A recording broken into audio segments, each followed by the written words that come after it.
বিসমিল্লাহির রহমানির রহিম। চলে আসলাম ফ্যামিলি অ্যাগ্রোর পক্ষ থেকে। আসলে আজকে যে টপিকটা নিয়ে ভিডিও করব, আপনারা অবশ্যই দেখতে পাচ্ছেন, থাম্বনেলও দেখছেন। আমরা যে বিসিলিটা, যেটা অনেক জায়গায় বিসিলি বলে, কেউ খড় বলে, কেউ আওর বলে, আসলে এটার সাথে ঘাস কুটি কুটি করে কেটে দিচ্ছি। এটা দেওয়ার একটাই কারণ যে আমি দেখছি যদি শুধু বিসিলি খাওয়ানো যায় কেটে কেটে, যদি শুকনা ভুসি দিয়ে মাখায় দেওয়া যায়, সেখানে পরে লস হয়ে যায় 7 থেকে 8%। এটা লস হবেই।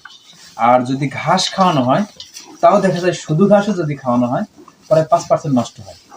আর ঘাস আর এই বিচিলে আলাদা আলাদা খাওয়ানোর যে টপিকটা, এটা অন্য ভিডিওতে আমি বলবো যে এই দুইটা আসলে খাওয়াইলে, আলাদা আলাদা খাওয়াইলে কি ক্ষতি অথবা কি উপকার হয়।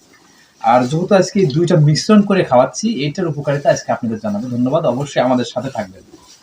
বিষয় হচ্ছে, যদি দুইটা আমরা একই সাথে করি, একটা হচ্ছে কাঁচা ঘাস, প্রচন্ড ভিটামিন যুক্ত যে ঘাসগুলা, আর এখানে আছে বিসিলি, এই দুইটা কিন্তু আমরা একই সাথে করে মিশ্রণ করে কেটে খাওয়াচ্ছি।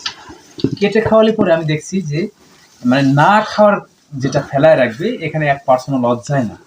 এই কাটা ঘাসটা মাছি মশা যখন লাগে, তখন তো গরু আসলে মুখ নাড়ায়, ওই সময় হয়তো যেটা পরে আমরা একটা আংশিক ধরছি যে 2% নষ্ট হয়, এই খাবারটা 2% নষ্ট হয়।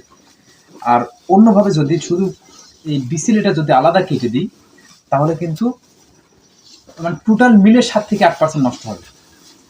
এই জন্য আমরা এই মিশ্রণ করে খাওয়াচ্ছি, এটাতে গরুর উপকারও বেশি, গরু খাচ্ছেও ভালো, একটাও নষ্ট করবে না, আর গরুর গ্রোথ বাড়বে ভালো। গরু অল্পতেই গরুর পেট ভরে যাবে, আর গরু প্রচন্ড খাবে। দেখবেন যে এই গরুর আসলে যে শরীরটা, এই শরীর দেখবেন এমনিতেই গ্রোথ বেড়ে যাবে এইভাবে যদি আপনি খাওয়ান।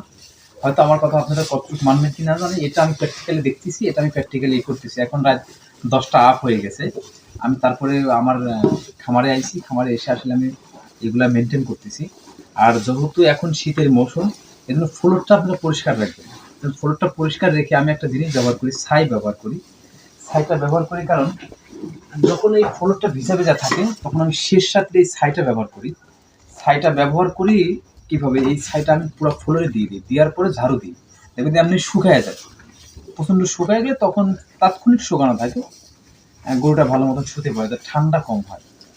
আর একটা কাজ করবেন যে আপনি অবশ্যই প্রত্যেকটি গরুর খামারে, ছাগলের খামারে, যে কোনো খামারে বাল্ব দিয়ে রাখবেন, এমনভাবে আর্দ্রভাবে রাখবেন যাতে ওখানে তাপমাত্রা 20 থেকে 25 থাকে, টেম্পারেচার যেন 20 থেকে 25 থাকে। তাছাড়া কিন্তু যদি 20 থেকে 25 জিরো টেম্পারেচার হয়ে যায়, গরুগুলো দেখুন এই সময় অসুস্থ হয় বেশি।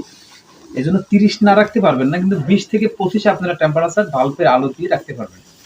আশা করি আমার কার্যক্রম দেখে অথবা আপনারা এই কার্যক্রমগুলো যদি প্র্যাকটিক্যালি করেন, অবশ্যই আপনাদের উপকার হবে। ধন্যবাদ, সবাই ভালো থাকবেন। আল্লাহ হাফেজ।